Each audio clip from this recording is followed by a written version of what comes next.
माहौलियाती तब्दीली ने पूरी दुनिया को अपने लपेट में लिया है और माहौलियाती तब्दीली बुनियादी तौर पर किस वजह से होती है, कार्बन एमिशन की वजह से माहौलियाती तब्दीली पर क्या असरात आते हैं, कार्बन क्रेडिट क्या होते हैं और कार्बन क्रेडिट्स हम माहौलियाती तब्दीली में क्या किरदार अदा कर सकते हैं। पाकिस्तान में कार्बन क्रेडिटिंग के हवाले से क्या कुछ काम हुआ है और मज़ीद बहुत सारी चीज़ें इस हवाले से हम बात करेंगे। हमारे साथ मौजूद हैं डॉक्टर जिब्रान हैदर साहब। सब ये बताएं, पहले तो ये कार्बन क्रेडिट होते क्या हैं और इसको अगर हम पाकिस्तान की सेंस में बात कर लें तो इसकी क्या अहमियत होगी। जैसा कि आपने ज़िक्र किया कि कार्बन क्रेडिट्स क्या हैं और इनके असरात क्या होते हैं।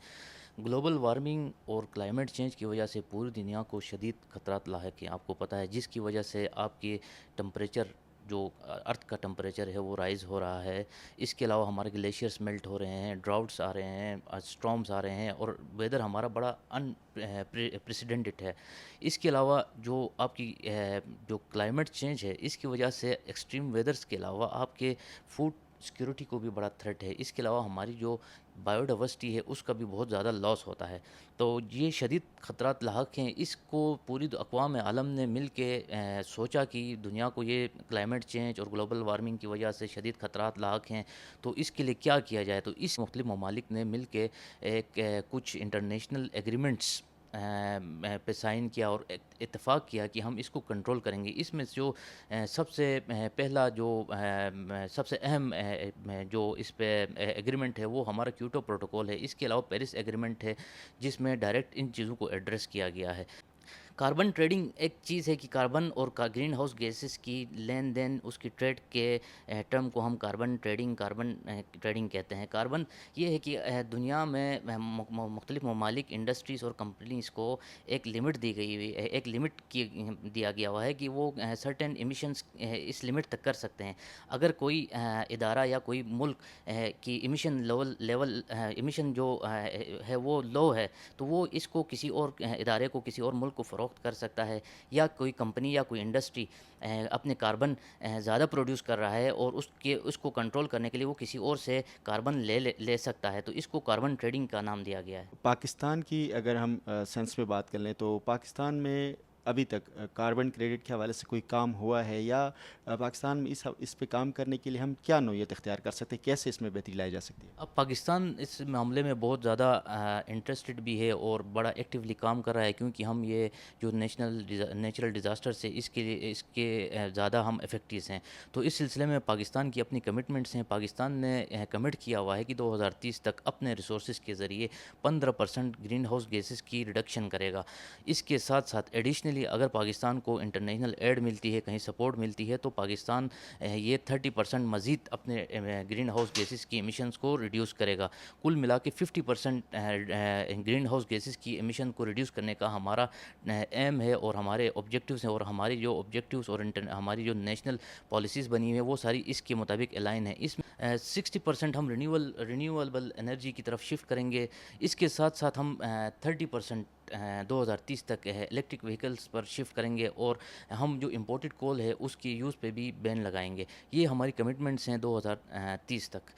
इसके अलावा पाकिस्तान में जो सबसे सक्सेसफुल और पहला पॉइनियर प्रोजेक्ट हमारा सक्सेसफुल रहा है वो है कराची मैंग्रोव्स में, जहाँ सिंध फॉरेस्ट डिपार्टमेंट ने कार्बन क्रेडिट्स की सेल और ट्रेड करके एक अच्छा रेवेन्यू कमाया है और हमारी कंजर्वेशन एफर्ट्स में में बहुत ज़्यादा मदद मिली है इसकी वजह से। अच्छा डॉक्टर साहब, ये जो कार्बन क्रेडिट्स हैं इसमें ये कहा जाता है कि जो इंडस्ट्रीज़ हैं उसके अगेंस्ट कोई फॉरेस्ट लगाया जाता है, या बुनियादी तौर पर इसमें टेक्निक हम कौन सी इस्तेमाल कर सकते हैं। अगर हम टेक्निक की बात कर लें तो किस तरह से इस पर पॉसिबिलिटीज़ हैं।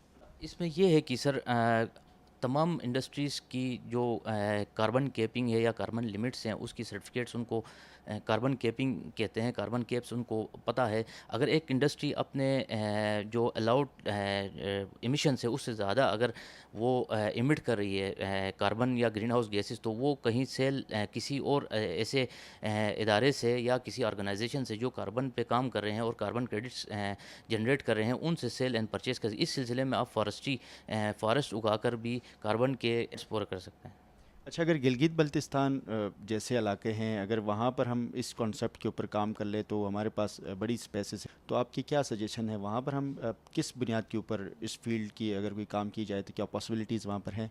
جی بالکل، گلگت بلتستان میں بہت زیادہ پوٹینشیل ہے اس سلسلے اس لحاظ سے کہ گلگت بلتستان میں جو ہمارے نیچرل فارسٹ ہیں وہاں پہ نیچرلی جنریشن ہے. اگر ہم ان کو ایک پالیسی کے تحت، ایک پروجیکٹ کے تحت ان کی پروٹیکٹ کریں اور ان کی کنزرویشن کریں اور کاربن ٹریڈنگ میں اور اس کو لے آئیں اور اس کو سیل آؤٹ کریں تو بڑا پوٹینشیل ہے. اس کے علاوہ ہمارے پاس بیرن ایریاز بہت زیادہ ہیں گلگت بلتستان میں.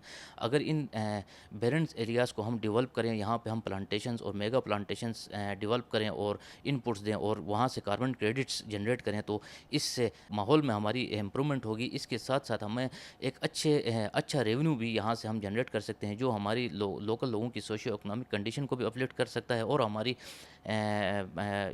لیے ایک اہم ریونیو جنریٹ کرنے کے لیے ایک اچھا وہ مل سکتا ہے. کاربن کریڈٹ کے بعد ہم اگر فارسٹ کو ہی جنریٹ کرتے ہیں تو اس سے وائلڈ لائف کے اوپر بھی بڑے پازیٹیو اثرات آتے ہیں.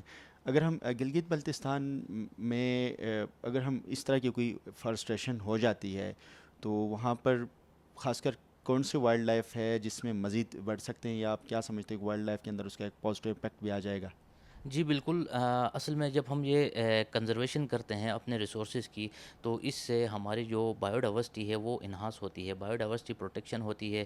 ساتھ میں ہمارا انوائرمنٹ بڑا صاف ستھرا رہتا ہے اور اوور آل ہمارے کنزرویشن کی وجہ سے اور یہ اس طرح کے ٹولز اور انیشیٹو کی وجہ سے کنزرویشن کو زیادہ اپلفٹ اور پروموٹ کر لیتے ہیں. بہت شکریہ. کاربن کریڈٹ کا جو کانسیپٹ ہے یہ پورے دنیا میں بڑی سپیڈ سے پھیل رہا ہے. اگر ہم بات کریں اس وقت پوری دنیا میں سب سے زیادہ اس کی جو بینیفیشری ہے وہ انڈین جو حکومت ہے یا ہندوستان میں اس کے اوپر بڑا کام کیا جا رہا ہے. پاکستان میں بھی اس کی بہت پوٹینشیل ہے. جو فگرز بتائے جا رہے ہیں، ڈیٹا ہی بتائے جا رہے ہیں، اگر 2030 تک حکومت پاکستان اس پروجیکٹ کے اوپر، کاربن کریڈٹنگ کے اوپر ہم کام کر لیں تو ہم 2 سے 5 ارب ڈالر تک سالانہ کما سکتے ہیں اور اس سے پوری قوم اور ملک کے لیے بڑے فائدہ ہوں گے. مجھے اجازت دیجیے، میں ایک نیکسٹ ٹاپک کے ساتھ آپ کی خدمت میں حاضر ہوں گا. اللہ حافظ.